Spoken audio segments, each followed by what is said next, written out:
More than 56 people have been killed and several have been injured in a devastating fire in Old Dhaka. The fire broke out at a chemical warehouse. A gas cylinder suspected to be the reason behind the blaze in the 4-story building. The fire also spread to buildings nearby. The number of deaths is expected to rise further.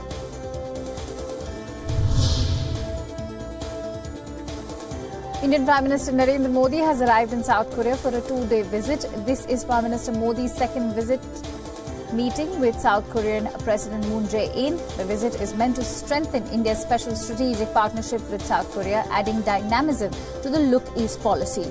Ahead of the visit, Prime Minister Modi described South Korea as an important partner for India's key initiatives.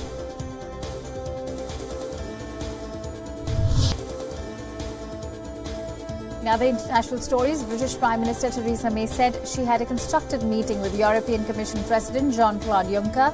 She added that progress had been made and also underlined the need to see legally binding changes to the backstop so that it doesn't become indefinite. The Secretary of State for exiting the EU, the Brexit Secretary and the Attorney General will be in Brussels tomorrow for further talks.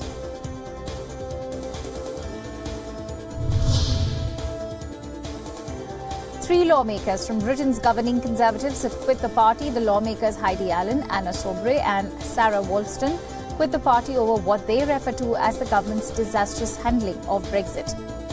The lawmakers support a second EU referendum. They have long said May's Brexit strategy is being led by conservative Eurosceptics. They will be joining a new independent group in Parliament set up by 7 former opposition Labour politicians. The resignations put May in an even weaker position in the Parliament.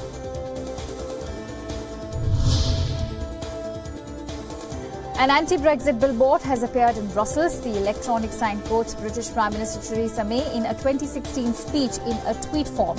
It said, and I quote, "I believe it is clearly in our national interest to remain a member of the European Union." This sign comes less than 6 weeks before Britain is scheduled to leave the European Union. The billboard is sponsored by a group called Led by Donkeys. They have been behind other anti-Brexit signs in the UK.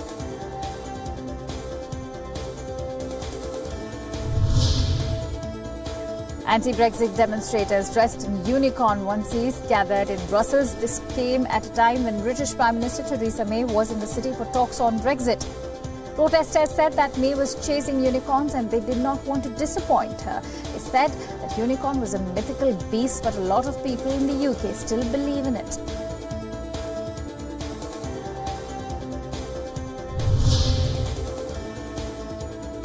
Russian President Vladimir Putin warned that his country will respond to any deployment of intermediate-range nuclear weapons in Europe. He said that Russia will not only target the countries where those missiles are stationed, it will target the United States itself. Putin said that Moscow would not deploy new land-based missiles in Europe unless Washington does so first. However, Russia would continue working on new weapons. He also went on to say that US policymakers should calculate the risks before taking any steps.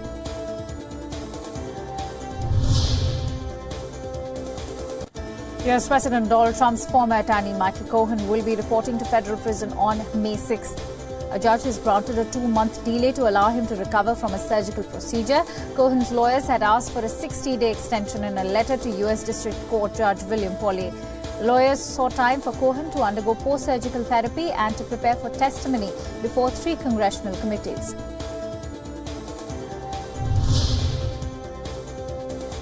US President Donald Trump is expected to visit Japan in May to meet the country's new emperor. He will be returning to the country in June for a G20 gathering. Reports suggest that he is likely to visit Japan from May 26 to 28. With this, Trump will become the first foreign dignitary to meet with Crown Prince Naruhito after he takes over the throne on May 1st.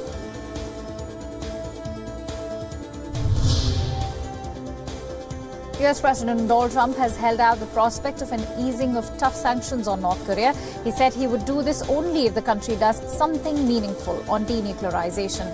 Trump's comments come just a week before a second summit with North Korea's leader Kim Jong-un.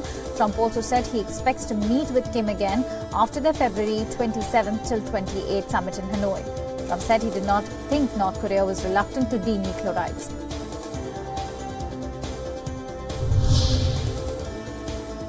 A creative Hanoi barber is offering free haircuts ahead of the leaders' meeting in the Vietnamese capital next week. The barber is offering a thick-on-top Kim Jong-un look, bright and blonde Donald Trump look to his customers as a tribute to the leaders. He has given 200-kilometer Kim-style haircuts in 3 days and only 5 Trump-style cuts. Barber Le Chuan Dong hopes that someday one of the two leaders would visit his shop.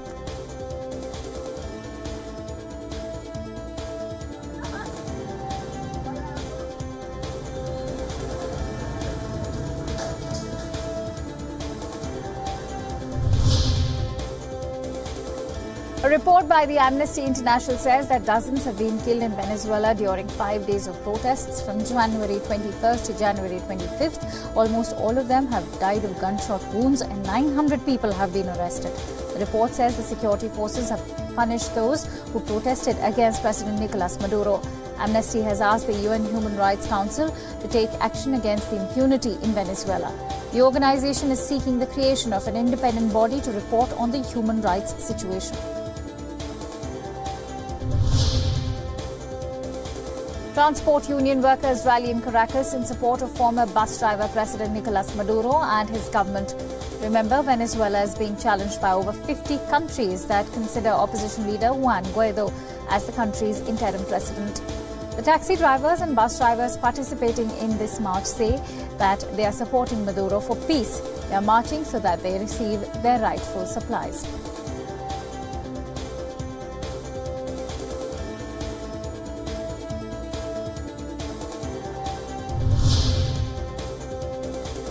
French President Emmanuel Macron has told Jewish leaders that a bill aimed at curbing hate speech on the internet would be introduced by May.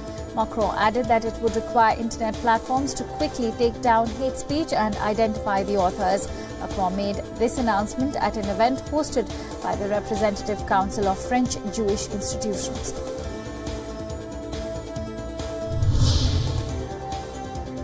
Swastikas and anti-Semitic graffiti were discovered in the Champagne-au-Mont-d'Or cemetery near Lyon in France. This comes a day after nearly 100 Jewish graves were vandalized. This also comes at a time when thousands took to the streets of France to protest against anti-Semitism. French President Emmanuel Macron has said that those responsible for such attacks will be punished.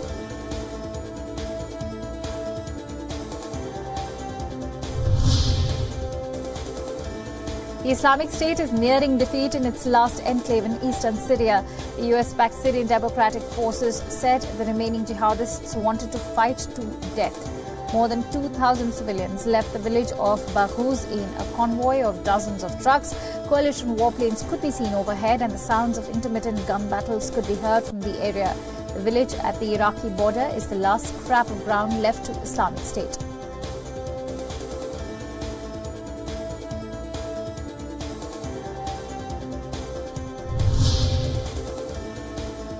Victims of sexual abuse by the Catholic clergy expressed their disappointment that the Pope did not come to the conference on abuse. The victims said that the bishops who had covered up abuse should also be dismissed from the priesthood.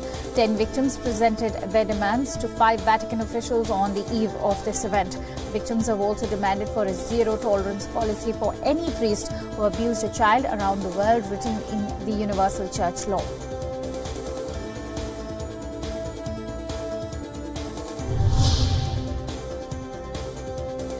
UN investigators have reported invasive rape and killing and torture in secret safe houses in South Sudan. They have blamed oil revenues for the violence in its civil war. The UN Commission on Human Rights has drawn up a list of suspects, including the army and opposition commander.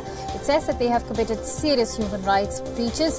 Its report detailed people being held for years and tortured in secret, children being run down by tanks, and many more heinous crimes.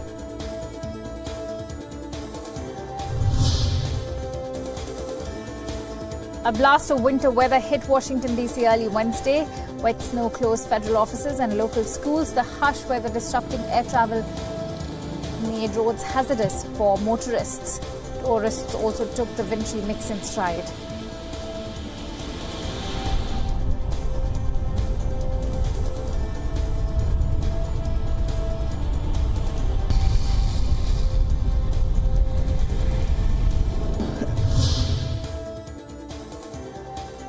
Britain's Prince Harry visited a Royal Marine Commando division to see them in action. He presented the new recruits with the prestigious Green Beret that marks the completion of their training. The Duke of Sussex witnessed the simulated rescue of a stranded pilot by the 42 Commando Royal Marines during his visit. The Royal Marines are Britain's elite amphibious fighting force.